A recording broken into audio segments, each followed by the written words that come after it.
तुम्ही एखाद्या शासकीय कार्यालयामध्ये गेल्यानंतर किंवा एखाद्या न्यायालयीन प्रक्रियेमध्ये गेल्यानंतर तुम्हाला एखाद्या कागदपत्रांची सत्यता पडताळणी करायची असेल तर तो कागद रजिस्टर आहे काय किंवा मग तो कागद नोटरी केलेला आहे काय किंवा तो कागद जो आहे किंवा एखादा जो सौदा आहे किंवा एखादा मॅटर जो आहे हा एखाद्या स्टॅम्पवर लिहिलेला आहे काय, असे प्रश्न तुम्हाला बऱ्याच वेळा इकडे तिकडे पाहायला मिळाले असतील किंवा इकडे तिकडे ऐकायला मिळाले असतील. म्हणून नेमकं नोटरी हा प्रकार असतो काय, नोटरी कशा पद्धतीने करून घ्यायची आणि नोटरीचं कायदेशीर पद्धतीमध्ये किती महत्व आहेत आणि नोटरी करून घेताना कोणती काळजी घ्यायची, नोटरी संदर्भातली सविस्तर माहिती आपण आजच्या व्हिडिओमध्ये पाहणार आहोत. नमस्कार, मी गोपाल चव्हाण स्वागत करतो तुमचं लीगल वन या आपल्या युट्यूब चॅनलवर, जिथे फायद्याच्या गोष्टी कायदेशीर पद्धतीने विनामूल्य सामान्य माणसांपर्यंत पोहोचवण्याचा आपण प्रयत्न करत असतो. आपण पाहणार आहे नोटरी म्हणजेच काय. नोटरी ही शब्द किंवा नोटरी हा जो टर्म आहे हा टर्म जाणून घेण्यासाठी या व्हिडिओला शेवटपर्यंत पहा. नोटरी म्हणजे दुसरं काही नसून नोटरी हे निष्पक्ष सार्वजनिक एक अधिकारी असतो, ज्याला एक अधिकृत मान्यता असते आणि अशा व्यक्तींकडून एखादे दस्त, एखादे कागदपत्र किंवा एखादा करार, एखादा व्यवहार हा जो आहे हे त्यांच्या अधिकृतपणे त्यांच्याकडून पूर्णपणे हे खात्रीनिशी सदर व्यक्तीनेच हे सौदा केला आहे की हा व्यवहार केला आहे, हा इसारपत्र केला आहे किंवा हा प्रतिज्ञालेख लिहून दिलेला आहे याची खात्री करून देणारा एखादा सार्वजनिक जो अधिकारी आहेत यालाच नोटरी असे म्हणतात. हे नोटरी करताना दोन व्यक्तींमध्ये एखादा सौदा किंवा एखादा व्यवहार होत असेल, एखादा करार होत असेल तर दोन व्यक्तींमध्ये जो करार करणारे दोन व्यक्ती आहेत हे तेच व्यक्ती आहेत काय, किंवा मग सदर मालमत्तेबाबत करार करताना किंवा सदर मालमत्तेबाबत इसारपत्र करत असताना ती मालमत्ता यांचीच आहेत काय याची सविस्तर पडताळणी करून ते व्यक्तींची आयडेंटिटी प्रूफ घेऊन त्यांची सविस्तर ओळख पटवून त्यांची त्या सदर दस्तांवर स्वाक्षरी घेऊन त्यांचे इतर साक्षीदारांची स्वाक्षरी घेऊन ते साक्षीदार तेच आहेत का याची पडताळणी करून ज्याला एक अधिकृत मान्यता म्हणून त्यांच्या निरीक्षणांमध्ये ते स्वाक्षरी करून घेतात, अशाच प्रक्रियेला नोटरी असे म्हटले जाते. आपण अनेक वेळा बघितलं असेल की नोटरी करून घेताना तुमचे आयडेंटिटी प्रूफ तुम्हाला विचारले जातात किंवा एखादा दस्त तुम्हाला नोटरी करून घेताना, उदाहरणार्थ एखादा शेताचे इसारपत्र करून घेताना सदर इसारपत्र लिहून देताना सदर शेताचे जे आहेत तुम्हाला 7-12 उतारा सुद्धा त्याला त्याच्या खाली जोडावं लागतं आणि इसारपत्र लिहून देणाऱ्याचं आणि इसारपत्र लिहून घेणाऱ्याचे या दोन व्यक्तीचे ओळखपत्र म्हणजेच आधार कार्ड असो, पॅन कार्ड असो किंवा मग लायसन असो, पासपोर्ट असो, असे वेगवेगळे पद्धतीचे जे ओळखपत्र असतात हे ओळखपत्र सुद्धा त्या सदर दस्ताला लावूनच ती नोटरी केली जाते. यासोबतच जे इतर साक्षीदार असतात, 1 किंवा 2 साक्षीदार असतात, अशा साक्षीदारांची ओळख सुद्धा सदर ओळखपत्रांच्या माध्यमातून ओळख पटवूनच त्याच्यामध्ये इतर साक्षीदारांची सुद्धा स्वाक्षरी घेतली जाते. अशा पद्धतीचं हे एक नोटरी केलेलं दस्तऐवज असते. आता एखाद्या दस्तऐवजाला अधिक कायदेशीर पद्धतीने मजबूत करण्याच्या 3 पद्धती हे अतिशय प्रचलित आहेत. जसं की रजिस्टर करून घेणं, जसं शासकीय मान्यतेनं एखादं व्यवहाराचं, एखादं इसारपत्राचं किंवा मग एखाद्या दस्ताचं ह्याला कायदेशीर पद्धतीनं रजिस्ट्रेशन करून घेणं हे अतिशय महत्त्वाचं असते.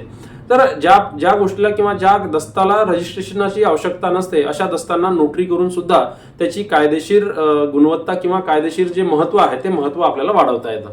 त्यामुळे एखाद्या दस्ताची नोटरी करून घेणं हे अतिशय महत्त्वाचे असतात. आता नोटरी करून घेताना कोणत्या गोष्टींची काळजी घ्यायला पाहिजे याची सविस्तर माहिती पाहूया.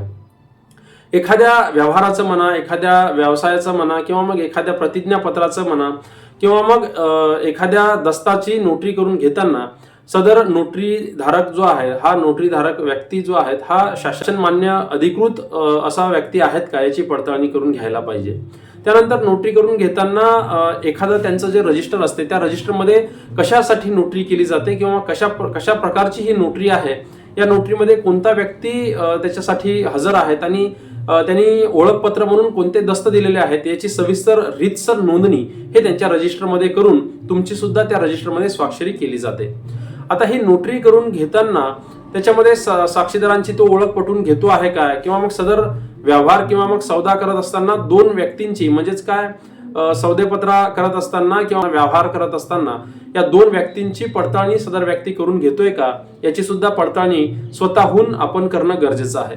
यासोबतच एखाद्या कायदेशीर प्रक्रियेमध्ये त्यांची भूमिका करत असताना तो त्यांची स्वाक्षरी सुद्धा त्या नोटरी स्टॅम्पवर करतो का हे सुद्धा महत्त्वाचे आहेत.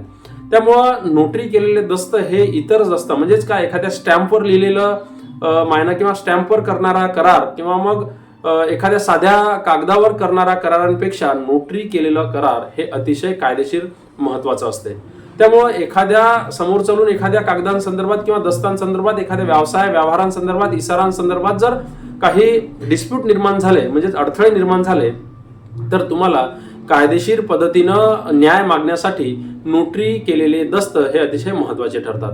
त्यामुळं एखाद्या दस्तांची नोटरी करून घेणं हे तुम्हाला तुमच्यासाठी फायदेशीर ठरत असते. आता हे नोटरी धारक किंवा नोटरी अधिकारी होण्यासाठी सुद्धा काही पात्रता अतिशय महत्त्वाची असतात.